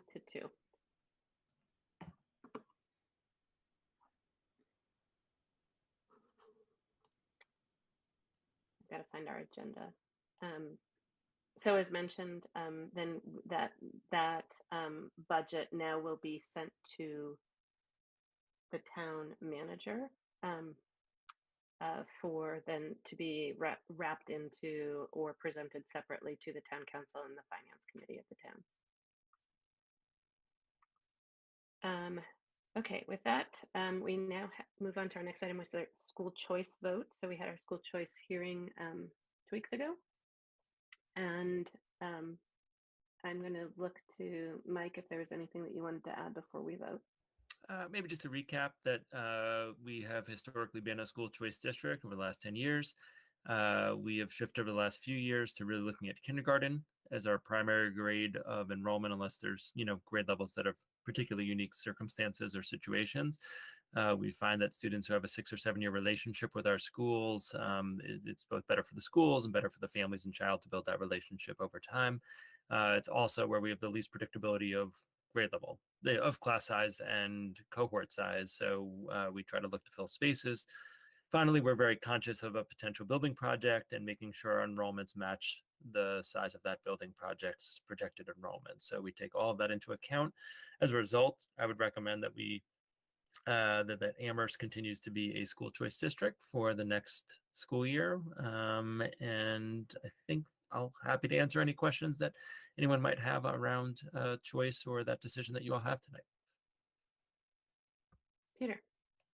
Yeah, I don't have a question. So I mean, I'll be supporting the motion to continue as a school choice district. It allows us to top off our classrooms as needed, that allow us to preserve services. And as we just discussed, we need to look under every rock and turn over everything for strategies and tactics to preserve services. I will say publicly, though, just honestly, that I do have like a little bit of trepidation about the impact of the sending district. Now I understand that one of the most frequent reasons that families cite for choosing into Amherst is the diversity in a number of different dimensions, and I understand that and I value that. But I had a chance to watch a fair bit of the Ways and Means hearing on education at UMass yesterday, And there was some pretty compelling testimony from the superintendent of Mohawk Regional. Area-wise, one of the largest, if not the largest, regional school district in the state. And like all other um, large and declining enrollment in regional school districts in Western Mass, experiencing very significant financial troubles. So she was testifying about the various things. And one of the things she was talking about is what a hardship all of the school choice out that they have to deal with, and how she's spending a lot of her job time marketing and promoting the values of her regional school district in order to retain some of those students, which one is really um, shines quite a light on the charter school formula, because if losing one student is not regaining the $5,000 that it costs to pay for the school choice out tuition, then the charter tuition that's upwards of 20 plus is clearly way out of phase. But it made me think that this is a mechanism in which we're benefiting financially, and our students are benefiting by the services, and the sending districts are taking a financial hit, and they're not realizing the savings, from the declined enrollment. While at the same time, I've obviously pounded the pavement as hard as I possibly can to stop drain from our district from charter schools. Now, I think it's a different order of magnitude, and there's other reasons why charter schools are problematic in terms of lack of public oversight and whatnot, and many other things. But I just wanted to state that publicly. I feel like part of our job on school committee, when we make public decisions, is just to share our full thinking. Um, and I have no qualms about voting. Yes, but it's not a vanilla uber simple dynamic that's occurring.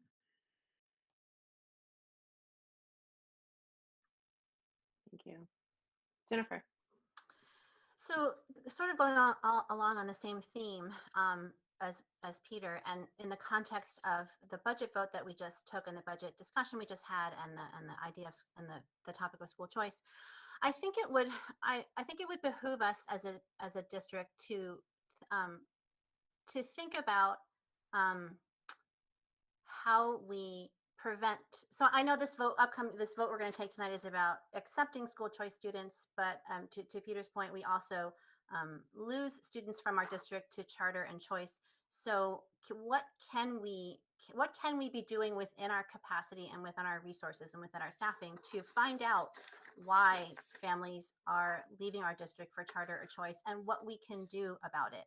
Because each student that we keep or get back or prevent from leaving our district due to charter or choice is worth more than the revenue we get for students choicing into our district. So when we talk about agenda planning later in the meeting, I'll be suggesting that we talk about that at a future meeting.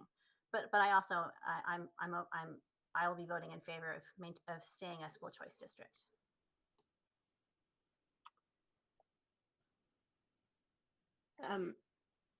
Peter?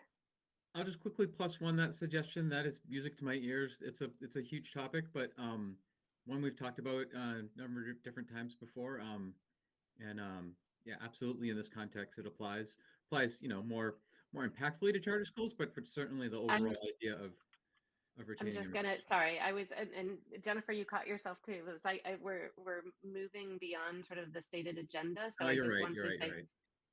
Jennifer caught herself, so thank you. Like, yeah, so it's future agenda planning. So what we're talking about tonight is only about accepting school choice for FY24. Irv? Obviously, accepting students for FY24 in terms of school choice is something that obviously we should do. But one of the things that's bothersome about this whole process of school choice, because it becomes, almost in some instances a race to the bottom in terms of how you provide for your students that you have. When you have budget cuts, which we are experiencing this year, and they will accelerate for 25, we find ourselves in the position of trying to defend what we have while while having to explain why we don't have more than what we have. And so students, parents, look for educating their students at the highest possible level with the best resources. Amherst has been noted for that. But again, we're in an environment where there really is competition. Anyway, not getting off the subject, I'm for this, but I do worry about what the future holds for Amherst public schools. I'm really worried about it because it has a lot of implications. And so I'm really concerned. Thank you. So I'm going to move that that the Amherst Elementary Schools continue to be a school choice school and accept new school choice students in school year FY24. Second. Moved by Allison, seconded by Ben. If there is there any further discussion? Seeing none, we'll take a roll call vote. Ben? Ben, aye. Allison, aye. Peter? Peter, aye. Jennifer? Jennifer, I. Irv? Irv, aye. Thank you. The vote passes unanimously 5-0. Jennifer? Can I request a 5-minute break? I think so. I'm just going to look around the room. Yep. Okay. So we will recess for 5 minutes. It's 8:47 on my clock, so please return by 8. I can't do the math. 8:52.